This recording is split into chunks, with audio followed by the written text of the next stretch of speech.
Bismillahirrahmanirrahim. Alhamdulillah. Wassalatu wassalamu ala rasulillah wa ala alihi wa ashabihi wa man wala. Bapak-bapak, ibu-ibu, saudara-saudara sekalian, assalamualaikum warahmatullahi wabarakatuh. Islam adalah agama. Ya kan? Agama. Sekarang apa artinya Islam? Penyerahan diri kepada Tuhan. Islam kan menyerahkan diri. Nah, diri manusia itu terdiri dari jasmaninya, akalnya, rohaninya, ya kan? Kemudian nanti ada yang berkaitan dengan dia, waktu, tempat, ya kan? Kita tidak bisa wujud kalau tidak ada waktu. Kita tidak bisa wujud kalau tidak ada tempat. Menyerahkan seluruhnya kepada Tuhan. Itu baru Islam. Iblis itu tidak Islam. Dia hatinya tidak mau Islam. Akalnya Islam. Sujudnya Islam. Muslim menyerahkan diri secara total kepada Allah Subhanahu. Itu baru Muslim. Ada ulama berkata, kenapa dinamai Muslim? Nabi Ibrahim yang menamai kita ini, ya Allah, ini orang-orang Muslim berserah diri pada kamu. Katanya kira-kira begini ilustrasinya itu. Anugerah Allah itu banyak sekali. Banyak sekali. Prinsipnya, sebanyak yang Anda terima, sebanyak itu yang mesti Anda beri. Take and give kan begitu. Bulan menyerap sinar matahari, sebanyak itu dia pantulkan. Lebah menyerap nektar itu, sebanyak itu yang dia berikan. Itu sunnatullah. Mestinya sebanyak yang Anda terima dari Tuhan, sebanyak itu pula yang Anda berikan. Itu ada ayat turun. Ittaqullaha haqqa tuqatih. Bertakwalah kepada Allah sebenar-benar takwa. Apa ditafsirkan oleh sahabat Nabi Ibnu Mas'ud? Tidak boleh sesaat pun kamu lupa Tuhan. Tidak boleh sesaat pun kamu mengingkari Tuhan. Tidak boleh sesaat pun kamu itu sebenar-benar tidak mampu. Maka turun penjelasan. Attaqullaha mastata'tum. Sesuai kemampuan kamu. Islam nih. Ya Allah, terlalu banyak yang kamu berikan pada saya. Saya tidak mampu membayar, ya Allah. Maka inilah saya datang menyerahkan diri kepadamu. Saya tidak lari Tuhan. Saya datang menyerahkan diri kepadamu. Kamu mau ambil segala yang kumiliki, ambillah. Karena aku tidak mempunyai sekalian diriku. Itulah Muslim. Ya kan? Itu ada lantas orang berkomentar begini. Nabi Ibrahim menamai kita Muslim. Itu direstui oleh Allah Subhanahu wa ta'ala. Kalau begitu, kalau ada yang tanya Anda, agama Anda apa? Atau anutan Anda apa? Jangan jawab Syiah. Jangan juga jawab Syafi'i. Jangan juga jawab Sunni. Anutan saya Islam. Selesai persoalan. Iya kan? Agama ini diturunkan Allah. Ada keterangan yang diberikannya tentang manusia. Sama pabrik menciptakan mobil, ya ada dia punya ini. Mau baik, di servis ini, jalannya segini. Itu Tuhan berikan, itu agama. Supaya teratur. Karena kita tidak tahu. Anda tahu, kata ahli-ahli, manusia ini tidak mengenal dirinya. Terlalu banyak persoalan, pertanyaan yang diajukan oleh para ahli tentang manusia yang tidak bisa dijawab oleh ahli. Tidak bisa dijawab. Itu ada tulisan seorang peraih hadiah Nobel, orang Perancis. Nama bukunya Man the Unknown. Manusia yang tidak dikenal. Terlalu banyak hal yang kita tidak tahu masa depan. Itu Allah beri contoh. Wallahu ya'lamu wa antum la ta'lamun. Itu orang yang mau cerai istrinya diwanti-wanti oleh Tuhan. La tadri la'allallaha yuhditsu ba'da dzalika amra. Seorang tidak mengetahui. Boleh jadi setelah dia cerai Ada sesuatu yang menjadikan dia menyesal mengapa menceraikan. Tidak tahu. Hal yang paling dekat kepada kita, kita tidak tahu. Anda tahu rincian apa yang Anda akan lakukan besok. Wa ma tadri nafsun madza taksibu ghadan. Itu yang paling dekat pada kita itu. Orang berkata ada 5 hal yang tidak diketahui. Sebenarnya itu yang paling dekat. Yang banyak sekali yang tidak diketahui, hal-hal yang jauh dari kita. Oke. Jadi Tuhan jelaskan begini. Lahirlah taklif. Mukallaf. Orang yang ditugasi. Tetapi tidak semua orang ditugasi. Ada syaratnya. Yang pertama, tugas itu tidak mustahil, bahkan tidak terlalu berat baginya. Anda disuruh puasa, wajib ya. Kalau berat puasa, bagaimana? Tidak wajib. Orang tua tidak wajib puasa, bayar fidyah. Tugas bukan sekedar yang mustahil, kalau terlalu berat, ada gantinya. Yang kedua, Anda harus tahu. Orang yang tidak tahu, tidak wajib, tidak mukallaf. Anak kecil tidak mukallaf, orang gila tidak mukallaf. Saya pernah uraikan di sini, orang barat yang tidak mengetahui Islam, saya tidak tahu ya Allah. Karena itu ada yang menambah satu syarat, bahwa dia tahu kebaikannya.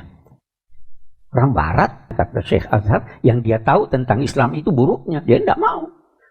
Nah, agama ini mempunyai 5 tujuan pokok. Itu dinamai maqasidus syariah. Tujuan kehadiran agama. Yang pertama adalah memelihara agama. Supaya agama Anda lurus perlu dipelihara.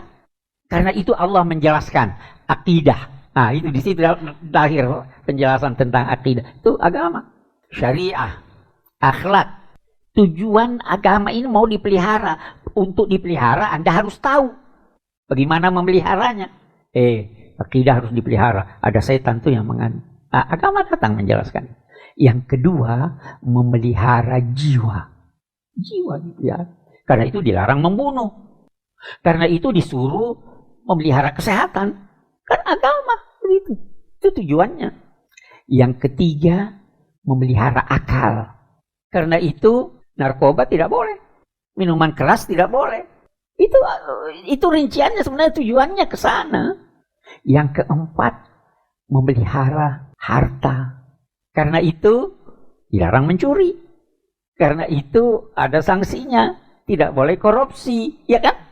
Agama harus dipelihara. Jangan boros. Keluarkan zakat. Itu semua dalam konteks memelihara harta. Memelihara keturunan. Itu yang kelima. Karena itu perlu kawin. Perlu tidak kawin? Yang belum kawin, kawin dong. Agama suruh begitu. Ya kan? Supaya paling tidak berkelanjutan keturunan. Karena kalau tidak ada yang kawin atau mau jadi LGBT semuanya, tidak ada lagi manusia ini. Agama atur. Untuk siapa? Untuk kepentingan kita. Sama sekali tidak ini. Ada kebutuhan manusia. Ada kebutuhan pokok. Ada kebutuhan sekunder. Ada yang ketiga itu kriteria. Yang mutlak kebutuhan pokok. Setiap orang harus punya tempat berlindung. Setiap orang harus punya pangan. Setiap orang harus punya sandang. Daruriyat. Agama mewajibkan itu. Harus usaha. Harus bantu. Nanti setelah itu ada tingkat yang lebih tinggi. Ya, ada sudah tidak kena hujan, sudah tidak kena angin, tapi bagus kalau bisa ada kamar-kamarnya. Ya kan? Tapi itu bukan daruriyat, tapi bagus. Ada ruangan ini. Mau lebih tinggi lagi?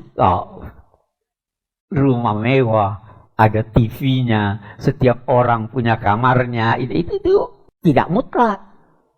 Yang mutlak itu tadi. Harus punya itu. Agama mau begitu Anda.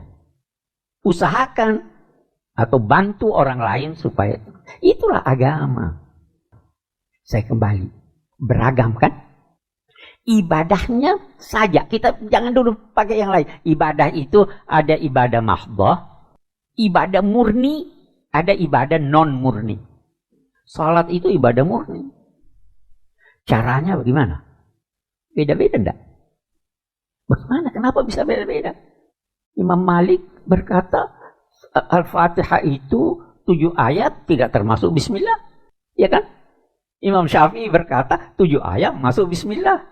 Tidak sah salat kalau tidak baca bismillah. Beda-beda. Bagaimana ini cara keluar dari sini nih?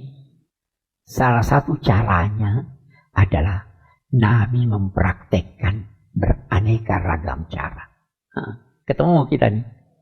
Ta'addudil ibadat. Sekali begini tangannya, sekali lurus, sekali di dada. Semua benar. Kenapa mau bertengkar? Sekali kunut, sekali tidak kunut, tasyahud saja yang kita itu di ini, itu bermacam-macam. Benar usah repot. Semua bermaksud kepada Tuhan. Bahkan kalau kita mau lebih longgar lagi, Anda kira orang Buddha yang salat itu sembahyang, ya kan? Sembahyang. Kira-kira dia tidak tulus kepada Tuhan. Dia juga mau ke sana. Hanya menurut kita dia salah jalan kan? Tapi menurut dia bagaimana? Dia benar ini. Tuhan yang tahu nanti. Ini orang salah jalan sebenarnya maksudnya pada saya. Iya, boleh jadi. Tidak usah bertengkar. Ibadah begitu. Semuanya begitu. Ibadah mahdhah. Kalau bukan ibadah mahdhah bagaimana? Yang tidak ditentukan caranya oleh Tuhan. Tidak ditentukan waktunya oleh Tuhan. Pakaian, ada caranya. Tidak ada cara berpakaian. Yang ada prinsipnya tutup auratmu. Mau pakai topi, silahkan. Mau pakai sarung, silahkan. Mau pakai laundress, silahkan. Selama tertutup aurat, tidak ada cara. Itu yang menjadikan Islam selalu bisa hidup, selalu bisa sesuai dengan perkembangan zaman, karena tidak pernah dia menentukan cara-cara yang berkaitan dengan perubahan-perubahan yang dapat terjadi. Tidak perlu bertengkar. Dan kalau ada perintah atau larangan dari Nabi berkaitan dengan hal-hal yang bukan ibadah ritual, cari sebabnya. Kenapa begitu? Ziarah kubur itu ibadah atau tidak? Ibadah. Ada caranya. Boleh hari raya pergi ke kuburan. Boleh ya? Hari biasa boleh. Hari Minggu boleh. Jalan kaki boleh. Baca Yasin di sana boleh. Nah, caranya bisa bermacam-macam. Silahkan. Cari apa sebabnya kalau dilarang. Dulu pernah dilarang. Karena orang nyembah kubur, minta-minta di kubur, dilarang. Setelah tidak ada lagi orang ini, silahkan fazuruha. Dulu Nabi melarang menggambar, membuat patung makhluk hidup. Kenapa? Karena disembah. Kalau tidak disembah lagi bagaimana? Boleh tidak? Nah, ya Anda bilang boleh, yang lain bilang tidak boleh. Silahkan, yang bilang tidak boleh, silahkan, tidak usah bikin. Kalau saya ada patung saya punya guru Syekh Azhar di depan. Karena saya tidak sembah dia. Saya hanya lihat dia, oh ini dulu kesian guru saya nih. Bikin patung Jenderal Sudirman, boleh enggak? Hormat bendera, boleh enggak? Nah itu, ada yang bilang tidak boleh, silahkan. Karena kita harus cari mengapa dilarang. Sehingga kita tidak ini. Iya kan?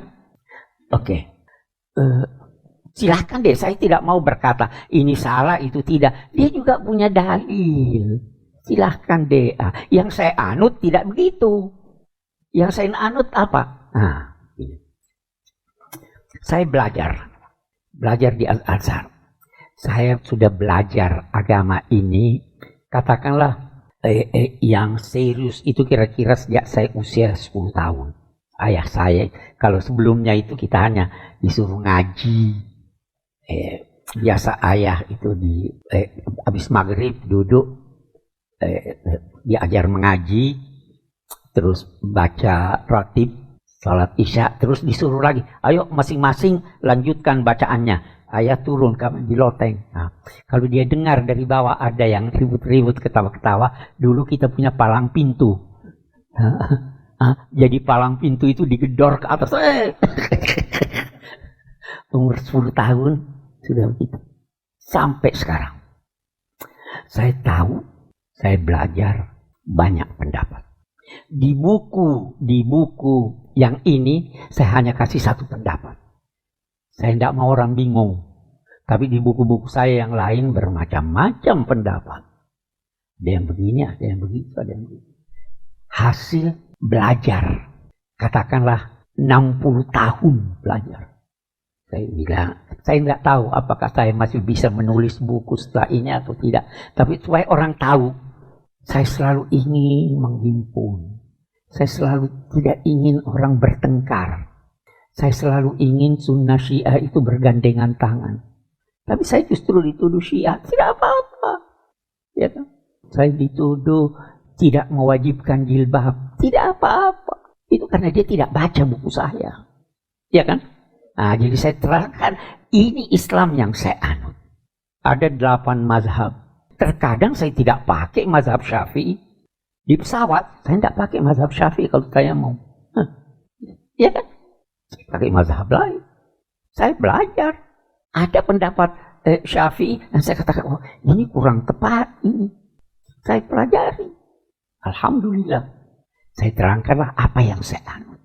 Terkadang ini, walaupun pada prinsipnya saya menganut Islam yang difahami oleh Imam Syafi'i. Saya tidak ikut Imam Syafi'i. Saya ikut Rasulullah. Yang difahami oleh Imam Syafi'i. Itu mayoritas. Tapi ulama lain kan juga bisa. Imam Malik itu gurunya Imam Syafi'i. Imam Ja'far As-Shadiq itu gurunya banyak ulama-ulama sunnah. Iya kan? Yang terakhir begini. Ada guru saya. Namanya Syekh Muhammad Al-Ghazali. Di Azhar. Sudah meninggal. Allah yarham. Dia katakan begini. Beragama itu sebenarnya tidak berat. Selama Anda sadar, tulus, tidak berat. Itu satu. Yang kedua katanya, saya ini merasa menjadi tamu Tuhan di dunia ini. Istadafani Allah. Tuhan menjadikan saya tamu di dunia ini. Maka dalam kehidupan saya ini, saya menghargai tuan rumah dengan memanfaatkan aneka hidangannya yang enak-enak. Ya kan? Tuan rumah kan senang. Jadi dia bilang, saya beragama itu tidak kaku. Saya makan enak. Saya tidur. Saya lantas berkata begitu juga. Saya anut begitu, saya cari yang mudah.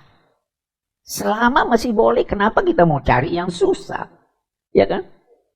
Ada orang kan, dia katakan juga, dia bilang Anda bisa melihat satu orang boleh jadi pakaiannya sudah luar biasa, hebat, seakan-akan sama dengan pakaian Rasulullah. Cara jalannya, ininya segala ini, jidatnya sudah hitam. Ya, itu dia tulis begitu. Dan saya kutip, tetapi dia amat jauh dari Tuhan. Ada juga orang yang pakaiannya biasa-biasa saja, bercanda ini kayak ilmu Syekh Muhammad Al-Ghazali. Dia, saya menikmati hidup ini. Selama Tuhan sudah persilahkan saya untuk menikmatinya. Nah, saya juga menulis begitu, tidak apa-apa lah saya cerita. Walaupun saya agak malu untuk cerita. Saya katakan, saya begitu juga yang saya anut. Saya suka bercanda. Ya kan? Saya bangun nonton bola. Menikmati hidup. Walaupun saya selalu berkata, saya merasa malu kalau bangun jam 2 malam untuk nonton, lantas tidak tahajud. Tapi saya nikmati hidup saya. Saya makan enak. Saya pergi jalan-jalan, saya pergi tamasya. Itu gaya saya. Itu anutan saya, dan begitu cara saya beragama. Pakaian saya biasa-biasa aja. tidak pakai biji kecuali kalau salat pun seringkali saya tidak pakai biji. Karena saya terbiasa di Mesir tidak pakai biji. Ibu saya marah sama saya. Dari haji tidak pakai biji haji. Saya ke depan ibu, jadi saya pakai lah. Menghormati ibu. Tapi sebenarnya tidak. Nah, itu cara. Bisa berbeda. Silahkan yang mau pakai ini, silahkan, tidak ada masalah. Ya. Walhasil begini. Banyak jalan menuju ke Roma. Yang penting kita sampai di Roma. Banyak jalan menuju Tuhan. Yang penting kita sampai ke sana.